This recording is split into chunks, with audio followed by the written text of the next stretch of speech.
करें जी, स्टार्ट करते हैं। आज का जो हमारा चैप्टर स्टार्ट होगा इसका नाम है वन डायमेंशनल मोशन। थोड़ा सा थियोरेटिकल आज ज्यादा है, थोड़ा क्या पूरा ही थियोरेटिकल है आज, बट कुछ मेन पॉइंटर्स हैं जो अगर आपको नहीं बताए जाएं तो आप न्यूमेरिकल्स में गलती करोगे।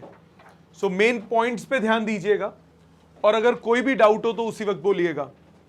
ये जो टॉपिक है आज का, इसमें ज्यादातर हमारा क्लास 9th से रिलेटेड है। जो आपने क्लास 9th में पढ़ा था ज्यादातर उसी की बात होगी। क्लास 11th का सेक्शन में हम परसों ज्यादा पहुंचेंगे उस पे। आज हम मेनली क्लास 9th के कॉन्सेप्ट्स की बात करेंगे, ठीक है। So let's start. One dimensional motion. पहली बात, मोशन क्या होता है? जब भी हम मोशन की बात करते हैं तो मोशन को हम दो कैटेगरीज में डिवाइड करते हैं। मोशन को दो कैटेगरीज में डिवाइड करते हैं। एक कहलाता है काइनेमैटिक्स और एक कहलाता है डायनामिक्स।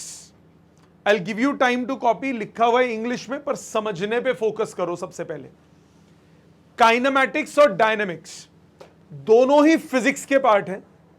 अभी हम स्टार्टिंग में इस चैप्टर में यहां से जो पढ़ रहे हैं वो काइनेमैटिक्स का पार्ट है। डायनामिक्स हमारा आएगा करीब 6-7 चैप्टर के बाद। अभी हम पहले काइनेमैटिक्स की बात करेंगे। आपको इसके लिए पहले तो दोनों के बीच में डिफरेंस पता होना चाहिए कि काइनेमैटिक्स क्या होता है और डायनामिक्स क्या होता है। दोनों ही मोशन से रिलेटेड है। काइनेमैटिक्स है branch of physics which deals with the study of motion without taking into consideration the factors affecting the motion।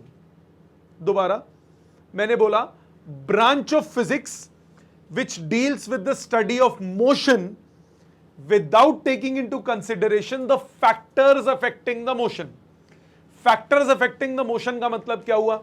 जैसे सपोज ये बॉडी है, ये बॉडी को मैंने छोड़ दिया, ग्रेविटी से वो नीचे गिर रही है। अब ऐसा भी हो सकता है बीच में एयर जो है वो एयर भी तो फ्रिक्शन प्रोवाइड कर रही होगी। मैंने उसको अगर नहीं कंसिडर किया तो ये किस में आ गया? काइनेमैटिक्स में। और अगर मैं वो एयर फ्रिक्शन भी कंसिडर कर लूं तो वो आ जाता है किसमें? डायनामिक्स में।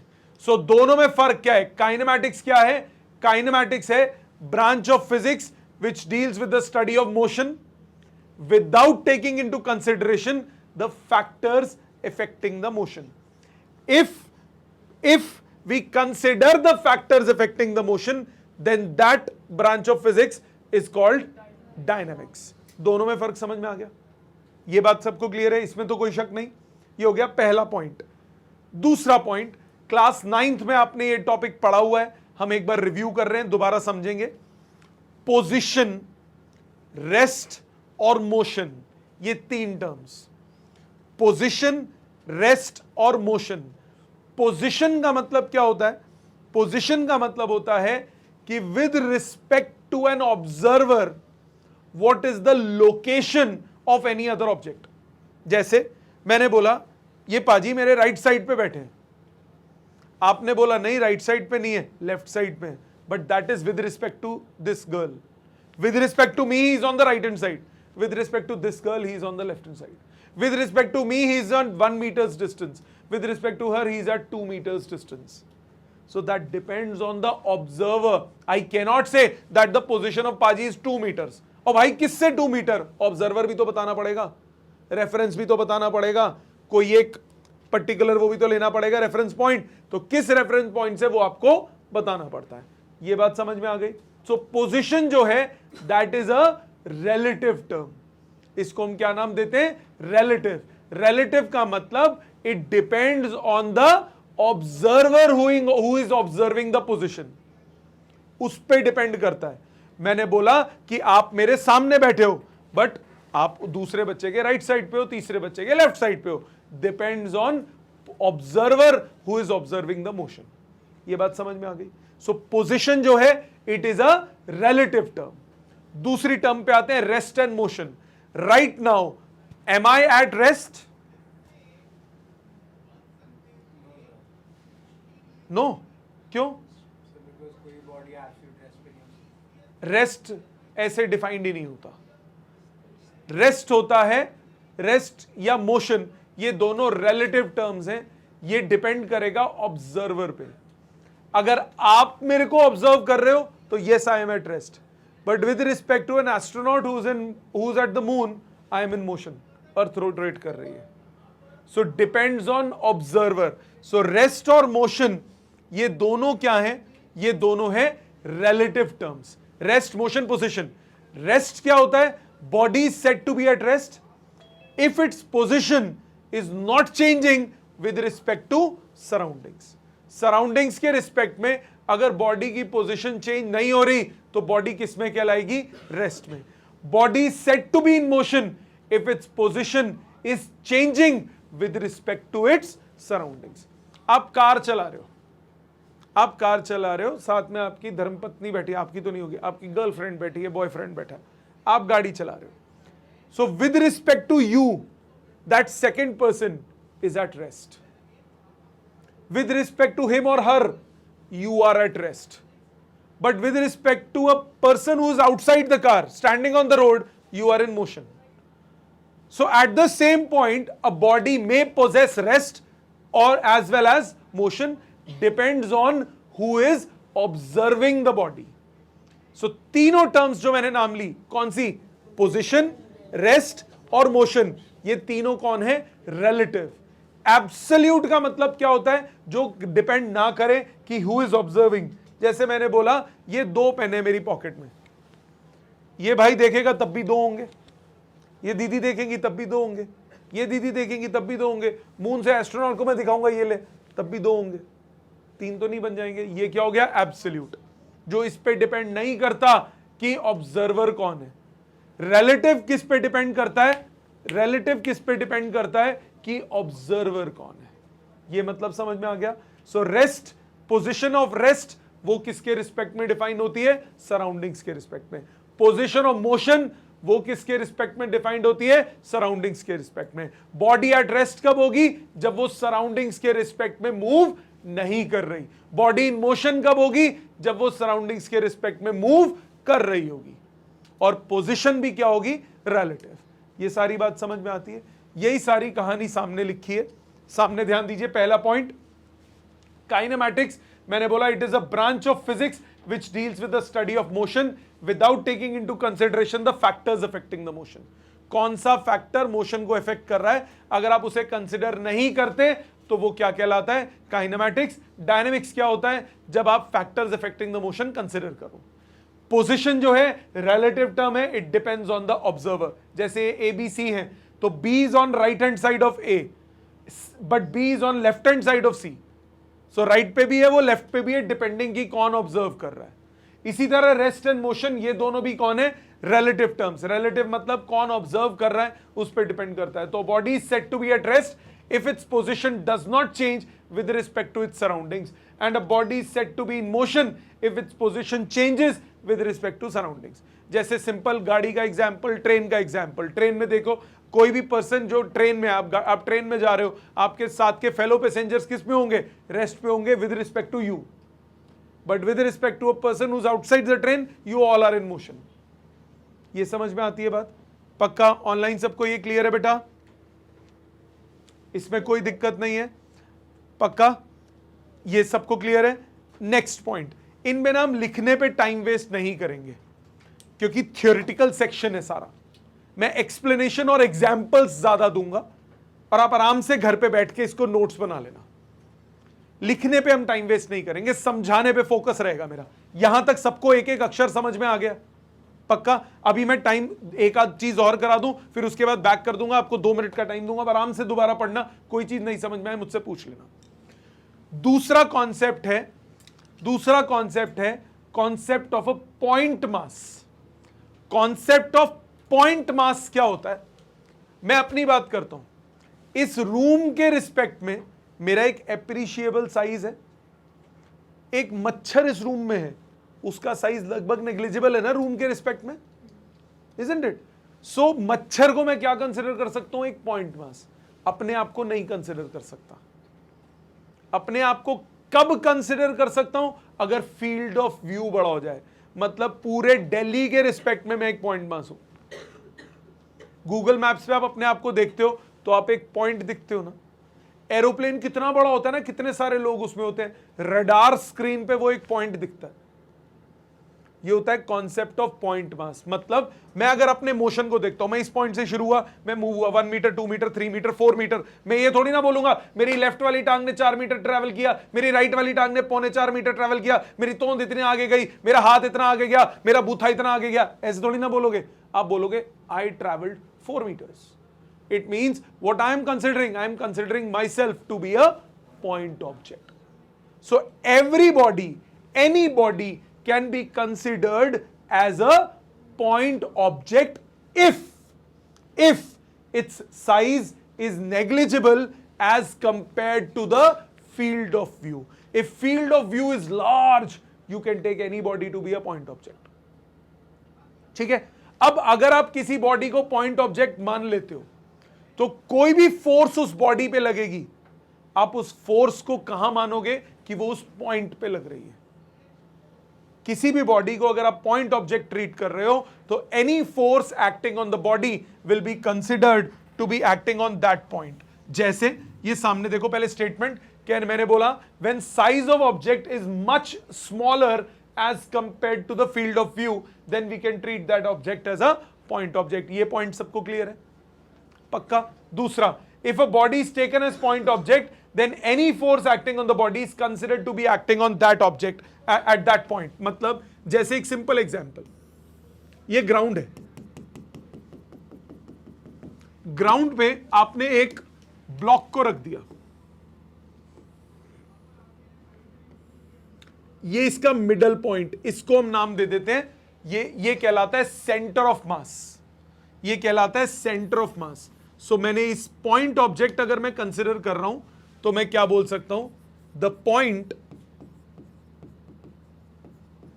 Is generally called centre of मास। उस पॉइंट को आप क्या नाम दोगे? सेंटर ऑफ मास। सो ये इस बॉडी का सेंटर ऑफ मास है।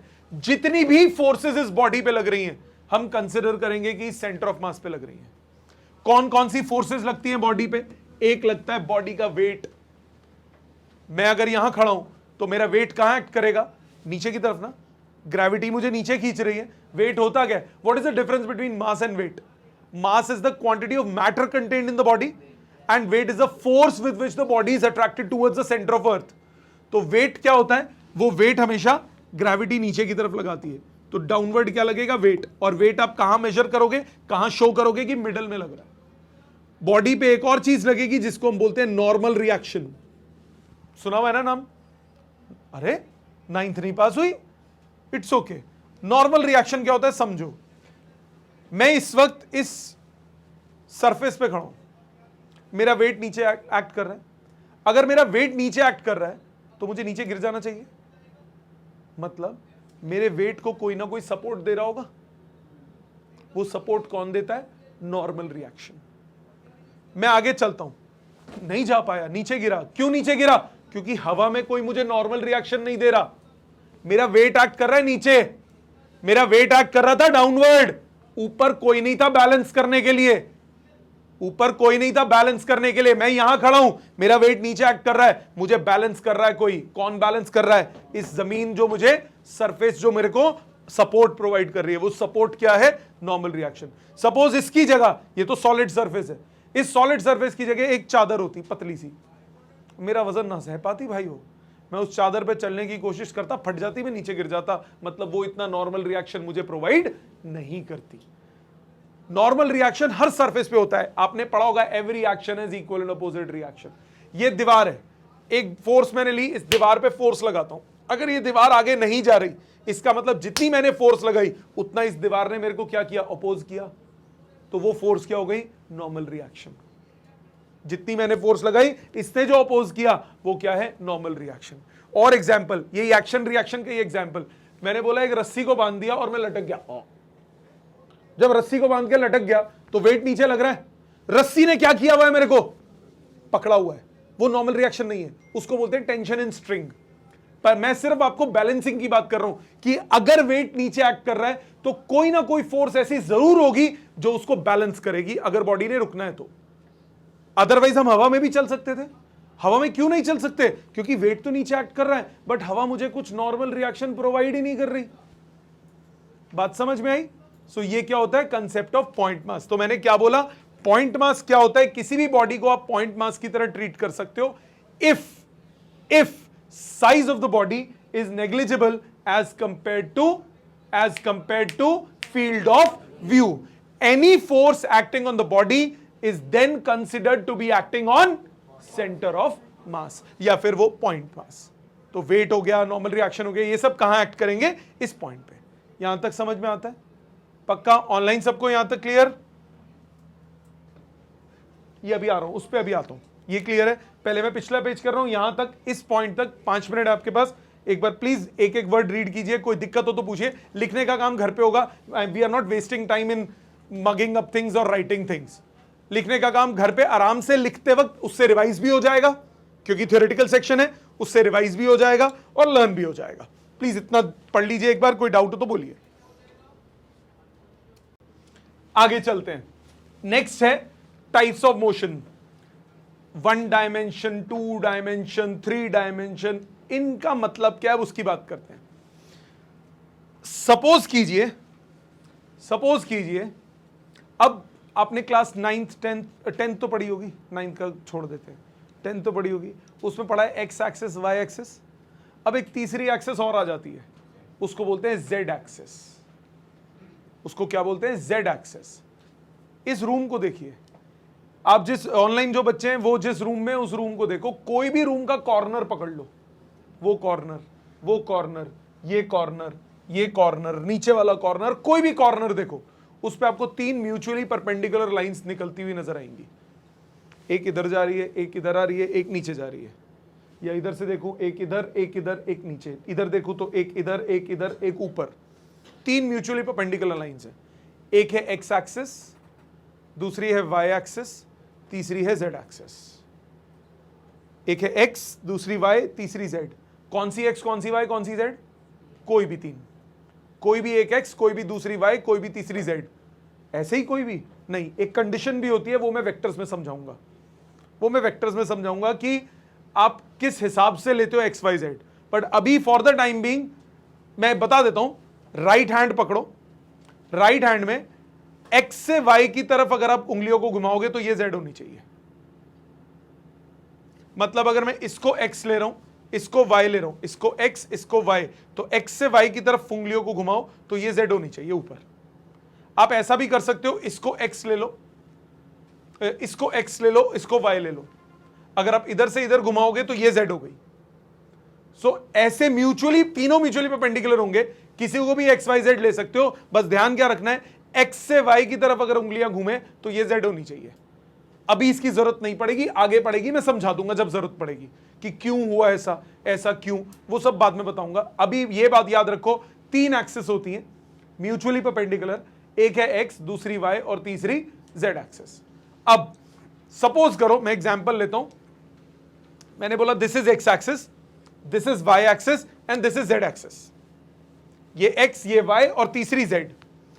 अगर मैं मूव करता हूं सच दैट मेरी पोजीशन सिर्फ एक एक्सिस के अलोंग चेंज हो, चाहे एक्स के अलोंग, चाहे वाई के अलोंग, चाहे जेड के अलोंग, सिर्फ एक एक्सिस में अगर मेरी पोजीशन चेंज होगी तो मैं क्या बोलूंगा? मेरे मोशन को 1 डायमेंशनल मोशन। मतलब ये एक्स एक्सिस है, मैं सिर्फ आगे जाता हूं तो सिर्फ मेरी पोजीशन एक्स एक्सिस के अलोंग चेंज हो रही है, दैट इज 1 डायमेंशन मोशन। अगर मैं सिर्फ इधर आगे जाता हूं तो मेरी पोजीशन सिर्फ वाई एक्सिस के अलोंग चेंज हो रही है, इसको बोलेंगे 1 डायमेंशनल मोशन। अगर मैं यहां से यहां ऊपर उड़ता हूं तो मेरी पोजीशन सिर्फ जेड के अलोंग चेंज हो रही है, इसको भी हम क्या बोलेंगे? 1 डायमेंशनल मोशन। तो एक आयामी मोशन या 1 डायमेंशनल मोशन, ये क्या होता है? ऐसा मोशन जिसमें position of the body only changes along 1 coordinate axis, either along x or along y or along z। इसको हम motion in a straight line भी बोलते हैं। क्या ये बात समझ में आई? मैंने बोला मेरा मोशन या तो x के अलोंग हो, या सिर्फ y के अलोंग हो या सिर्फ z के अलोंग हो, ये मोशन क्या कहलाता है? वन डायमेंशनल मोशन या motion in a straight line. ठीक, टू डायमेंशनल मोशन कौन सा होगा? ऐसा मोशन जो दो एक्सिस में साइमल्टेनियसली पोजीशन चेंज करे। जैसे ये x थी, ये y थी और मैं इस तरफ जा रहा हूं, तो मेरा पोजीशन x में भी बढ़ रही है, y में भी चेंज हो रही है, तो ये क्या हो गया? To dimensional motion.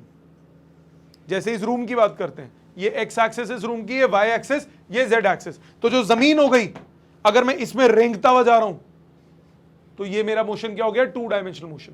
क्योंकि मैं इधर से इधर गया तो मेरा मोशन x में भी चेंज हुई पोजीशन, मेरी पोजीशन y में भी चेंज हुई। मैं इस दीवार में मूव करता हूं छिपकली की तरह, इस दीवार में, ये कौन सा हुआ? y एक्सिस और z एक्सिस, तो ये इस दीवार पे जो मोशन होगा वो कौन सा होगा? yz प्लेन में मोशन। वो दीवार कौन सी होगी?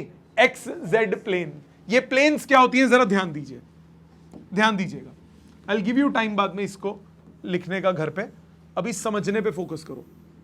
इजी है, बहुत आसान है, बस ध्यान रखना है, विजुअलाइजेशन आनी चाहिए। ये ऐसे बनाते हैं क्योंकि ये बोर्ड तो टू डायमेंशनल है, इस पे इस तरह से बनाते हैं। ये x एक्सिस हो गई, ये y एक्सिस हो गई और ये z एक्सिस हो गई। अब जरा ध्यान दीजिए,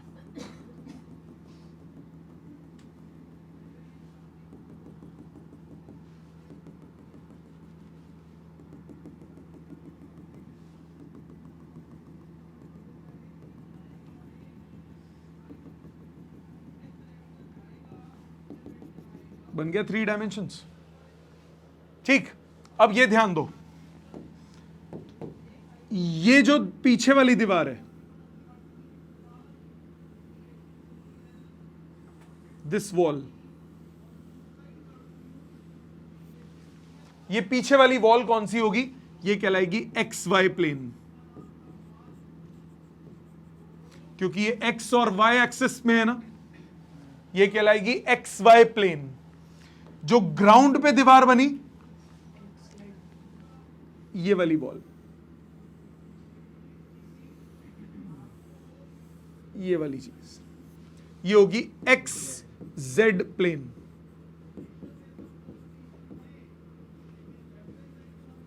इसी तरह जो साइड वाली वॉल है,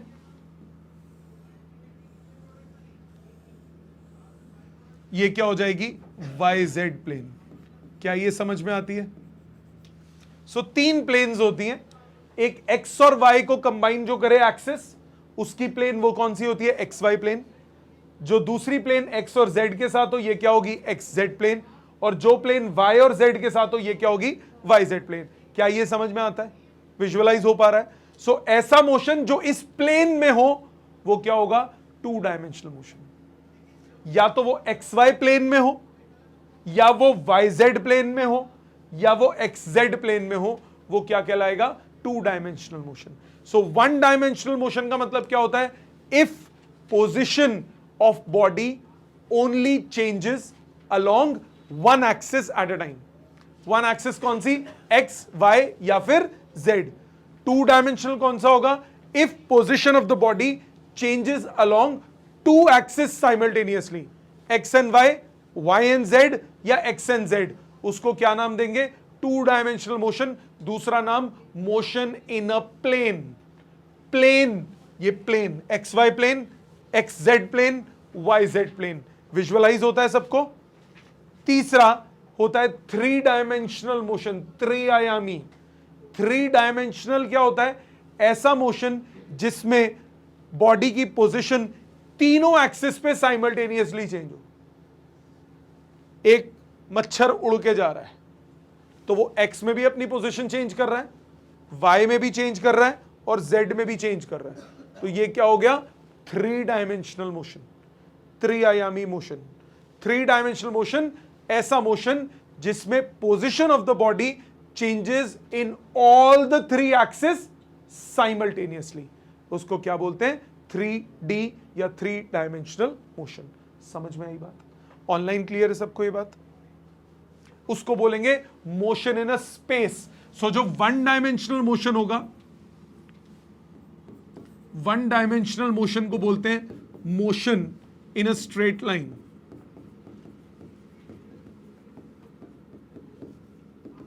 जो 2 डायमेंशनल मोशन होता है इसको बोलते हैं मोशन इन अ प्लेन। जो 3 डायमेंशनल मोशन होता है इसको बोलेंगे मोशन इन स्पेस।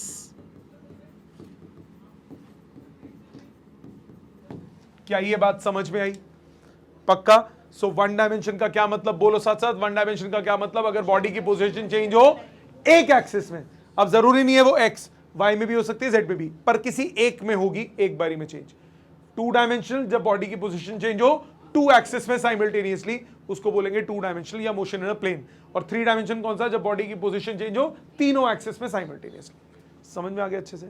ऑनलाइन सबको क्लियर है बेटा? यहां तक ऑनलाइन सब बच्चों को क्लियर है बेटे? पक्का? ईशी, कनिका, प्रतीत, दिव्यज्योत, चिरायु, आर्यन, आप सबको क्लियर है बेटा? नाउ स्टेटमेंट वाइज देखते हैं। 1 dimensional motion, if particle moves such that its position only changes along one axis, either x, y or z, उसको क्या बोलेंगे? This is also called motion in a straight line. 2 dimensional, if particle moves such that its position changes along 2 axes simultaneously, that is along x and y or z and x, then the motion is also known as motion in a plane. 3 dimension जब तीनों होगा। Clear? पक्का? आगे proceed करें। सो अभी तक क्या पढ़ा? एक बार रिकैप्चुलेट। पहला, काइनेमैटिक्स और डायनेमिक्स दोनों में फर्क समझ में आ गया। पोजीशन, रेस्ट और मोशन तीनों क्या होते हैं? रिलेटिव। एब्सोल्यूट इनमें से कुछ भी नहीं है। पोजीशन क्या होती है? Relative to observer. What is a location, उसको क्या बोलेंगे? पोजीशन। रेस्ट पे कब बॉडी कब होती है? जब बॉडी के सराउंडिंग्स के रिस्पेक्ट में उसकी पोजीशन चेंज नहीं होती, बॉडी को किस पे बोलेंगे? रेस्ट पे। मोशन में कब होती है? जब सराउंडिंग्स के रिस्पेक्ट में बॉडी की पोजीशन चेंज होगी, तब हम क्या बोलेंगे? Body is in motion. तीसरा, पॉइंट ऑब्जेक्ट कब ट्रीट करते हैं? जब size of the body is negligible as compared to surroundings या फील्ड ऑफ व्यू। ठीक है? और 1 डायमेंशन, 2 डायमेंशन, 3 डायमेंशन, वो तो अभी बताया। ये क्लियर है? अगला पॉइंट, जब आप मोशन को कंसिडर करते हो, जब आप मोशन को कंसिडर करते हो तो मोशन में ओरिजिन आप किसी भी पॉइंट को चूज कर सकते हो। आपकी चॉइस है, आपकी कॉल है। आप ओरिजिन किसी को भी चूज कर सकते हो। It's all up to you. किसका ओरिजिन? पोजीशन का ओरिजिन एंड टाइम का भी ओरिजिन। पहले इसका लॉजिकल मतलब समझिए। सपोज करो मैंने बोला कि मैं यहां से स्टार्ट हुआ, यह है x इक्वल टू 0 पोजिशन। मैं मूव हुआ 1 मीटर, मैं मूव हुआ 2 मीटर, मैं मूव हुआ 3 मीटर्स। सो मैंने x इक्वल टू 0 से स्टार्ट हुआ, x इक्वल टू 1 पे चला गया, फिर x इज इक्वल टू 2 पे चला गया, फिर x इज इक्वल टू 3 पे आ गया। मैं ऐसा भी कर सकता था कि मैं ओरिजिन चेंज कर दूं। मैं बोल दूं कि ये x इक्वल टू 0 नहीं है, वहां है x इक्वल टू 0।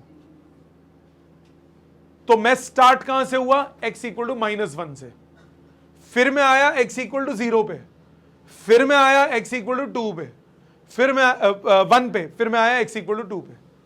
तो -1 से मैं कहां मूव हुआ? 2 में। मैं ओरिजिन ऑफ पोजीशन शिफ्ट कर सकता हूं। जैसे ध्यान दो, मैंने यही एग्जांपल को लेता हूं। मैं ये ए पॉइंट है, इस पॉइंट से स्टार्ट हुआ, 1 मीटर ट्रैवल किया, फिर 1 मीटर ट्रैवल किया, अगेन मैंने 1 मीटर ट्रैवल किया, मैंने 1 मीटर 1 मीटर 1 मीटर ट्रैवल किया। मैं ऐसा कर सकता हूं कि मैंने बोला मैं x इक्वल टू 0 पे था, मैं x इक्वल टू 1 पे आ गया, फिर मैं x इक्वल टू 2 पे चला गया, फिर मैं x इक्वल टू 3 पे चला गया। ठीक है? मैं ऐसा भी बोल सकता हूं कि मैं x इक्वल टू 0 मैंने इस पॉइंट को ले लिया, तो मैं स्टार्ट कहां से हुआ था? x इक्वल टू -1 से स्टार्ट हुआ था, फिर मैं गया x इक्वल टू 0 पे, फिर मैं गया x इक्वल टू 1 पे, और लास्ट में मैं गया x इक्वल टू 2 पे। तो मैं ओरिजिन कहीं पे भी शिफ्ट कर सकता हूं। मैं ऐसे भी बोल सकता हूं कि ये x इक्वल टू 0 वाली पोजीशन है, मतलब मैं स्टार्ट कहां से हुआ था, x इक्वल टू -3 से, फिर मैं पहुंचा x इक्वल टू -2 पे, फिर मैं पहुंचा x इक्वल टू -1 पे, और लास्ट पे मैं कहां पहुंचा, x इक्वल टू 0 पे. So it is my choice that I can take origin to be at any point. It's all up to me. But in this situation, in terms of position, body का origin आप कहीं पे भी shift कर सकते हो. Position बढ़ने के बाद कम भी हो सकती है. जैसे मैंने बोला मैं x इक्वल टू 0 से शुरू हुआ, फिर x इक्वल टू 1 पे आ गया, फिर 2 पे आ गया, फिर 3 पे आ गया, फिर 2 पे चला गया, फिर 1 पे चला गया, फिर 0 पे चला गया, फिर -1 पे चला गया. ऐसा मैं कर सकता हूं. तो पोजीशन का ओरिजिन आप कहीं पे भी शिफ्ट कर सकते हो. पोजीशन की वैल्यू बढ़ने के बाद कम भी हो सकती है. बट दूसरा टर्म टाइम का ओरिजिन आप कहीं पे भी ले सकते हो, जैसे मैंने पोजीशन का लिया. बट टाइम बढ़ने के बाद कम नहीं हो सकता, टाइम सिर्फ बढ़ेगा. मैंने बोला मैं x इक्वल टू 0 पे हूं, ध्यान दो बेटिया, मैं x इक्वल टू 0 पे हूं, x इक्वल टू 0 पे हूं, t इक्वल टू 0 पे स्टार्टिंग टाइम पे. फिर मैं 1 मिनट के बाद x इक्वल टू 1 पे आ गया, x equal to 1, t equal to 1. फिर मैं x equal to 2, t equal to 2. फिर मैं पीछे चला गया, x इक्वल टू 1 पे आया, बट t कितना हो गया, 3. t पीछे नहीं जा सकता, टाइम बढ़ेगा ही. सिर्फ मैं आगे गया और पीछे आ गया तो मेरा पोजीशन कम हो गई, बट टाइम हमेशा क्या होगा, इंक्रीज होगा. टाइम कभी वापस नहीं आ सकता. हाथों की मैल है, एक बार बीत गई तो बीत गई. 10वीं के जो बोर्ड दे आए हो. अब आपको पेपर पता है, अब आप टाइम में पीछे जाके पेपर थोड़ी ना बदल सकते हो, चाहे आपका हिंदी का जैसा मर्जी हो, मैथ्स का जैसा मर्जी हो. अब जो हो गया सो हो गया, ठीक है. सो आप origin of position, origin of time कहीं पे भी शिफ्ट कर सकते हो. बट ध्यान क्या रखना होगा कि पोजीशन बढ़ने के बाद कम हो सकती है, बट टाइम बढ़ने के बाद कम नहीं हो सकता, वो सिर्फ बढ़ेगा. जैसे इसी एग्जाम्पल में अगर मैं बात करूं, एक और एग्जाम्पल ले लेता हूं, यहां नहीं तो ज्यादा गंदा हो जाएगा. मैंने बोला एक लड़का है, नाम बोल बेटा अपना, है, चलो ये लड़का है जी गुरतेज. गुरतेज पाजी का मैं एग्जाम्पल लेता हूं. ये है इनका घर, ये है इनका स्कूल. घर और स्कूल के बीच में 2 किलोमीटर का डिस्टेंस है, ठीक है. सुबह 7 बजे ये घर से निकले, और सुबह 7:30 क्यों कर दिया मैंने, सुबह 7 बजे भाई साहब घर से निकले, रास्ते में घूमते फिरते 8 बजे स्कूल पहुंच गए. 2 घंटे लग गए AM. पाजी सिगरेट तो नहीं पीते ना, फिर ठीक है. सुबह 7 बजे घर से निकले, सुबह 8 बजे स्कूल पहुंचे, फिर दोपहर 2 बजे तक ये स्कूल में रहे,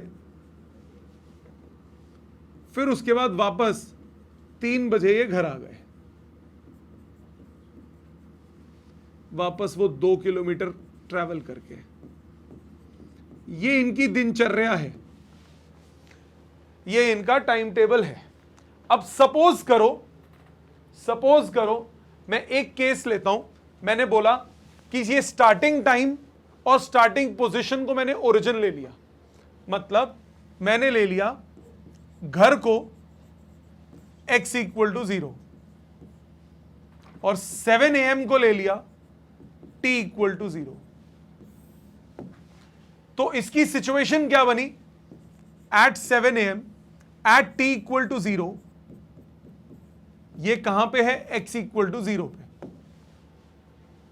फिर at t equal to 1 hour, ये है x इक्वल टू 2 किलोमीटर पे, 1 घंटे बाद 2 किलोमीटर पे.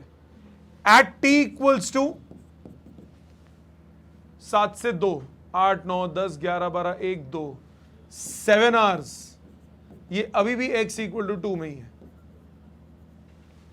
फिर at t equal to 8 hours, ये वापस आ गया x इक्वल टू 0 पे. अब मैं चाहूं तो ओरिजिन चेंज कर सकता हूं। मैंने बोला स्कूल को मैंने ओरिजिन ले लिया, 8 बजे को टाइम को ओरिजिन ले लिया। मैंने स्कूल को ओरिजिन मान लिया ऑफ पोजीशन, और 8 AM को मैंने टाइम का ओरिजिन मान लिया।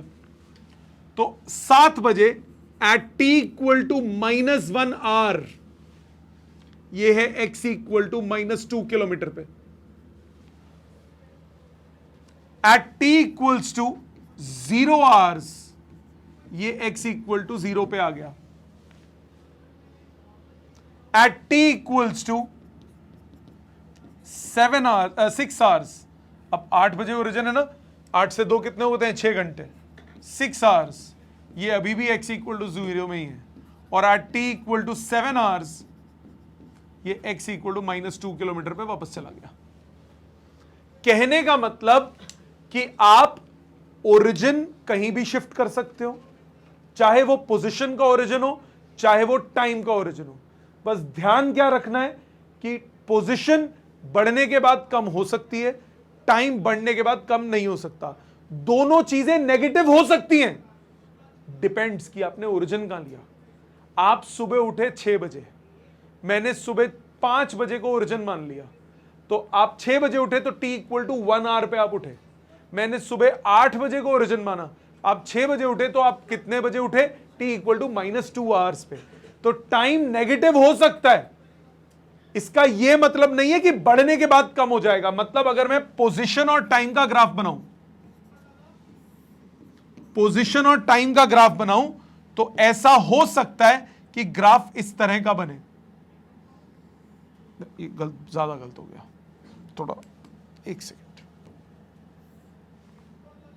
ऐसा हो सकता है कि ग्राफ ऐसा बन जाए, टाइम नेगेटिव से शुरू हो, ऐसा हो सकता है।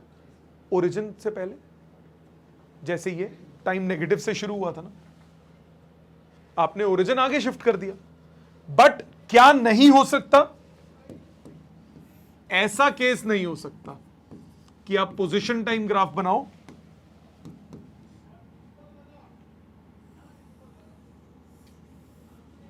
यह पॉसिबल नहीं है, क्योंकि टाइम आगे जाने के बाद वापस नहीं आ सकता। नेगेटिव हो सकता है, वापस नहीं आ सकता। यह बात क्लियर है सबको? सारी बातें समझ में आई पाजी, गुरतेज? ठीक है, स्कूल पहुंच जाएगा ना टाइम पे? आप सबको क्लियर है बेटा? हाँ, टाइम बेटा नेगेटिव जाता ही नहीं कभी, नहीं वैसे भी नहीं कहना। टाइम इस तरफ जा ही नहीं सकता, टाइम हमेशा फ्लो बढ़ेगा, कभी घटेगा नहीं, तो इधर ही चलता रहेगा। टाइम में आगे ही जाते जाओगे, पोजीशन आप आगे पीछे, ऐसा भी हो सकता है ना, टाइम में आप आगे ही जाते जाओ बट पोजीशन आपकी कम भी हो सकती है। टाइम में आपको आगे ही प्रोसीड करना पड़ेगा, टाइम में कभी भी आप पीछे नहीं आ सकते, ठीक है? और रिवर्स टाइम तो चला ही नहीं सकते जैसे आप पहले चला रहे थे, ठीक है? समझ में आ गई बेटे सबको बात? ऑनलाइन सबको क्लियर है? Yes sir. पक्का? एक बार दोबारा, 1 डायमेंशन मोशन कौन सा होता है? जिसमें मोशन सिर्फ एक एक्सिस के अलोंग हो, या एक्स या वाई या जेड। 2 डायमेंशन मोशन जिसमें मोशन साइमल्टेनियसली 2 एक्सिस के अबाउट हो, एक्स वाई, वाई जेड या जेड एक्स, उसको क्या बोलेंगे? Motion in a plane. 3 dimensional motion कौन सा होता है? जिसमें तीनों एक्सिस के अलोंग साइमल्टेनियस मोशन हो, इसको क्या बोलते हैं? Motion in a space. Clear है सबको ये? और इसमें ओरिजिन में आप पोजीशन का और टाइम का ओरिजिन कहीं पे भी शिफ्ट कर सकते हो। ध्यान क्या रखना है? पोजीशन बढ़ के कम हो सकती है, टाइम बढ़ के कम नहीं हो सकता, ठीक? ओरिजिन कहीं पे भी शिफ्ट हो सकता है। अगला पॉइंटर जो आप सबको बचपन से पता है, डिस्टेंस और डिस्प्लेसमेंट क्या होती है, मालूम है ना सबको? डिस्टेंस क्या होता है? डिस्टेंस क्या होता है? Actual length of path covered by the body. मैं यहां से शुरू हुआ x इक्वल टू 0 पे, 1 2 3 1 2 3 ओरिजिन पे वापस आ गया, तो डिस्टेंस कितना हुआ? 6 मीटर्स। 3 मीटर आगे गया, 3 मीटर पीछे आया, तो टोटल डिस्टेंस कितना हो गया? 6 metre. Total length of path covered by the body, उसको क्या बोलते हो? Distance. Shortest distance between initial and final point, उसको क्या बोलते हो? डिस्प्लेसमेंट। मैं x इक्वल टू 0 से शुरू हुआ, 1 2 3 पे गया, फिर 2 पे वापस आ गया तो डिस्प्लेसमेंट कितनी हुई 2 मीटर। 1 पे वापस आ गया डिस्प्लेसमेंट हुई 1 मीटर। 0 पे वापस आ गया डिस्प्लेसमेंट हुई 0। ये बॉडी मेरे हाथ में, उठाई ऊपर फेंकी नीचे हाथ में आ गई, डिस्प्लेसमेंट क्या हो गई 0। अगर ये h हाइट तक गई थी तो h प्लस h ये क्या हो गया डिस्टेंस, और डिस्प्लेसमेंट कितनी हुई 0। मैंने इस बॉडी को ऊपर फेंका, जब तक अब अपवर्ड पॉजिटिव ले रहा हूं, सपोज इधर से फेंका था और ऊपर जाके फेंका यहां पे और यहां कैच कर लिया तो डिस्प्लेसमेंट क्या हो गई पॉजिटिव। इधर से शुरू हुई थी और यहां खत्म हुई। अब सपोज यहीं से फेंका और अब नीचे कैच कर रहा हूं, जब नीचे कैच करूंगा तो डिस्प्लेसमेंट क्या हो जाएगी नेगेटिव। डिस्प्लेसमेंट क्या हो जाएगी नेगेटिव। सो डिपेंड करता है, डिस्प्लेसमेंट पॉजिटिव भी हो सकती है, थैंक यू, डिस्प्लेसमेंट पॉजिटिव भी हो सकती है, डिस्प्लेसमेंट नेगेटिव भी हो सकती है, डिस्प्लेसमेंट 0 भी हो सकती है। डिस्टेंस हमेशा क्या होगा पॉजिटिव, डिस्टेंस कभी भी नेगेटिव नहीं हो सकता। लेंथ हमेशा क्या रहेगी पॉजिटिव। सबको याद है ये बात, ये सब आपने 9th में पढ़ा हुआ है। डिस्टेंस स्केलर क्वांटिटी है, डिस्प्लेसमेंट वेक्टर क्वांटिटी है। डिस्टेंस हमेशा डिस्प्लेसमेंट से ज्यादा होगा या इक्वल होगा, कम नहीं हो सकता। डिस्टेंस कभी भी डिस्प्लेसमेंट से कम नहीं हो सकता। मैं x इक्वल टू 0 से शुरू हुआ, 1 2 3 पहुंचा, 3 कम से कम डिस्टेंस तो होगा ही होगा। तो डिस्टेंस और डिस्प्लेसमेंट में डिस्टेंस हमेशा डिस्प्लेसमेंट से ज्यादा होगा या इक्वल होगा, कम नहीं हो सकता। ये बात समझ में आ गई। स्पीड क्या होता है पता है, क्या होता है डिस्टेंस अपॉन टाइम, सबको पता है। वेलोसिटी क्या होता है displacement upon time, distance upon time, displacement upon time. Average speed क्या होता है total distance travelled upon total time taken. Average velocity क्या होता है total displacement upon total time. Uniform motion क्या होता है when body covers equal distances in equal intervals of time. सबको याद है ना ये सारी 9th की बातें, मैं जान के एक बार जस्ट छू के वापस आ रहा हूं ताकि हाँ याद है कि नहीं ये सोच लें। इसके बाद एवरेज वेलोसिटी क्या होता है, एवरेज हो गया। यूनिफॉर्म मोशन में यूनिफॉर्म स्पीड से बॉडी कब ट्रैवल करती है क्या बोलते हैं, when body covers equal distances in equal intervals of time. और यूनिफॉर्म वेलोसिटी क्या होता है equal displacements in equal intervals of time. कोई प्रॉब्लम नहीं यहां तक। तो यही सारी चीज क्लास 9th की है। क्या बोला मैंने, डिस्टेंस क्या होता है actual length of path covered by the body. Displacement क्या होता है shortest distance between starting and ending point, initial and final point. Distance जो है वो क्या है स्केलर क्वांटिटी, डिस्प्लेसमेंट जो है वो क्या है वेक्टर क्वांटिटी।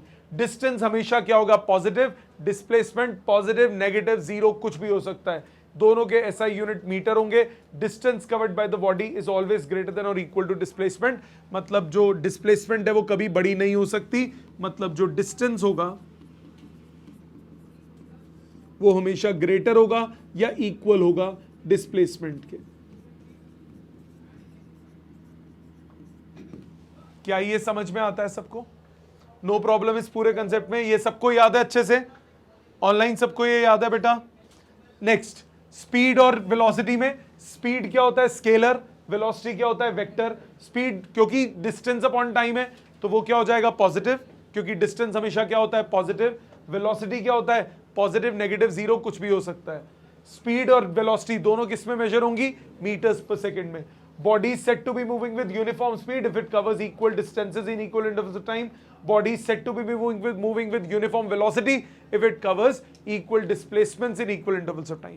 Average speed क्या होता है total distance traveled divided by total time taken। पूरे मोशन में average velocity क्या होता है total displacement upon total time। सबको ये बातें याद है, ठीक है। ये था सारा 9th क्लास का जो आपको पता होना चाहिए था। इनमें से काफी कुछ चीजें नहीं थी, जैसे ओरिजिन वाली वो शायद 9th में नहीं पढ़ी थी या पढ़ी थी मुझे मालूम नहीं, और 1 डायमेंशन 2 डायमेंशन 3 डायमेंशन बाकी सब आपने 9th क्लास में एक बार पढ़ा हुआ है, ठीक। अगली क्लास में हम लोग इसका मैथमेटिक्स स्टार्ट करेंगे। मैथमेटिक्स गलती से भी छुट्टी मत करने की सोच लेना। आज मैंने सिर्फ ब्रीफ इंट्रोडक्शन दिया इस पूरे पार्ट का, ताकि एक बार आप स्टार्ट पे आ जाओ। आसान लगा, मुश्किल तो नहीं लगा? पक्का? डेरिवेटिव से इजी लगा, डिफरेंशिएशन मुश्किल था? अब आपको घर पे क्या करना है ध्यान से सुन लो, इसकी PDF अभी मैं ग्रुप में डालूंगा। आपको घर में क्या करना है, इसको प्रॉपर अपने हाथ से लिखना है। अगर मैं इसको लिखवाने बैठता तो इतनी नींद आती ना क्लास में, तुम सोच भी नहीं सकते। पर कंसेप्ट सारे समझ में आ गए ना, सबको याद आ गए ना, कॉन्सेप्ट सारे याद आ गए। सो प्लीज घर पे अभी ग्रुप में पीडीएफ डल जाएगा, घर पे इसको, घर पे एक एक वर्ड इसका आपको अपने हाथ से अपने रजिस्टर में लिखना है। परसों जब आप आओगे पहले मैं चेक करूंगा कि काम आपने पूरा लिखा है कि नहीं लिखा, then we'll proceed with the numericals. ठीक है, थैंक यू वेरी मच।